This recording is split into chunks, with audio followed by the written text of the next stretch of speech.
Good evening from Big Sky Country. I'm Stacy, owner of Montana Used Bricks.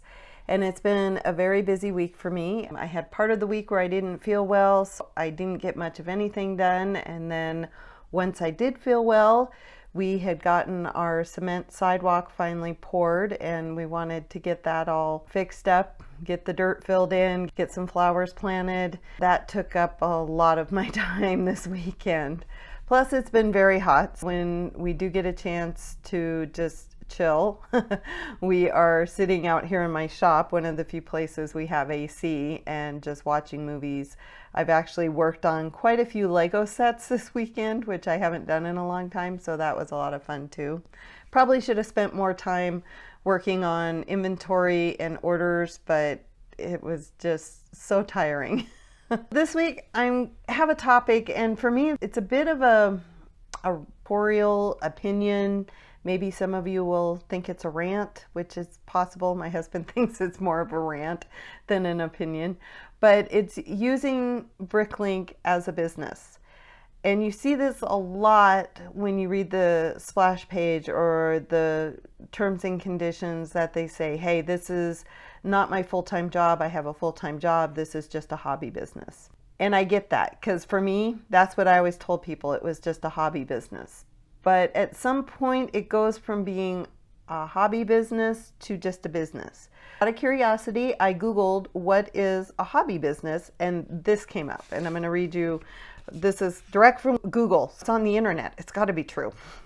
The IRS defines a hobby as an activity that individual pursues without the intent to generate a profit. Almost everyone partakes in some sort of hobby without worrying about whether it will generate income. However, as soon as you take steps to attempt to generate a profit, you've got a business on your hands. With that in mind, Bricklink is a business, because I have yet to meet somebody who has a Bricklink store that's like, oh, I don't care if I make any money. It's all right if I lose money. It's just a hobby. Yeah, generally a lot of people are on Bricklink for a specific reason. One, they love Lego, which is a given, but also because they want to make money. And a lot of the times it's like me, they're just wanting to make enough money so they can either buy more parts from Bricklink or maybe even buy a Lego set from Lego, which we've done both with our money. So even if you are just looking to make enough money to break even or make a little bit to buy parts, then you've got a business on your hand.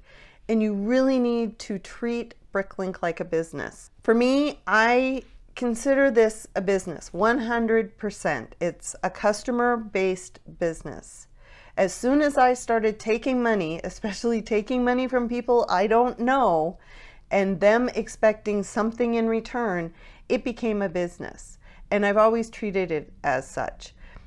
A lot of this comes from my background. I grew up in retail. My parents had a retail store from the time I was 16 until I was about 25, and I always worked for them. I also worked for a video rental store, you know, the old VHS cassettes. And when I started, it wasn't even computerized. We still had the VHS behind the counter. So I'm starting to age myself, I'm sure. But I've also worked in some other retail businesses. And even now, even though I have more of an IT job, I still work with customers as such. I still have to have that business mentality of trying to make sure that the customer is happy and satisfied with the work that is getting done. I've had a lot of background in this. I strive to do my best to make everybody happy or satisfied with their transaction by the time it's all said and done. I have two issues with people considering this a hobby business. One is when my friends consider this just a hobby business and they don't understand the work that goes into it. They think, oh, that's cute. Look, she has a little shop for all her Lego parts. They don't understand the whole process that goes into this. They don't understand that I am taking money from people and they are expecting something in return. When people ask me to do things, a lot of times I have to look at how many orders do I have? Do I have time to go and do X, Y, and Z with my friends if I have 5 really big orders that need to be done. My husband always says they don't need to be done the next day, which I realize. So a lot of times there's a little bit of leeway in there. But a lot of times, because I do have a day job, I really have to look at the time that I need to be able to spend to get those parts out to the people that have ordered them, because they are expecting parts at the end of the day. And I'm not one to hold on to orders for 4 or 5 days and then do them and then wait a day or two and ship them out. I like to be very prompt. When I get an order, I try to do it within a 36-hour period and get it in the mail as soon as possible. This has caused some issues with some of my friends, even my family, that's like, you're not doing anything, you can go do this errand for us. And it's like, no, I really can't. I've got 5 orders I've got to get done, and I still have an hour of my day job to finish. I'm not going to be able to help you today. I really wish people would understand how much time and energy goes into running a Bricklink store. Like I said, this is my opinion. This is more of a opinion editorial video, but my opinion is that I treat every aspect of my Bricklink store as a business, to the point that I do keep track of all of my expenses, all my income. We have an accountant that helps us with our taxes now to make sure that we are doing our business taxes correctly.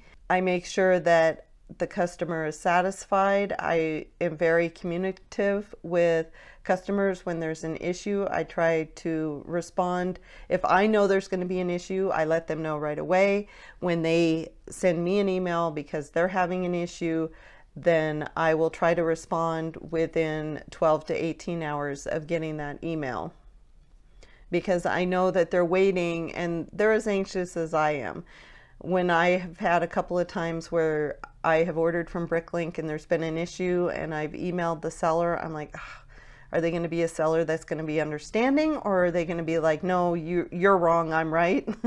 So there's that little bit of anxiety, and I want to be able to respond to the customer right away to let them know that, yes, I received their message and this is what I'm going to do to fix it. The other thing that kind of irks me a little bit is when stores use the fact that this is just their side business as a reason to have sloppy service, whether that be that they're not fulfilling the orders correctly, they don't have the parts that they say they do, they're very slow in responding to emails, they're not putting the customer first. And I understand that sometimes life gets in the way and you almost forget, oh shoot, I've got to go do this. But you have to keep in mind that that person, especially if they're using instant checkout, have now sent you money and they're just sitting there waiting. They don't know what you're doing, whether you're processing the order, whether you're holding on to that money and going to wait a week.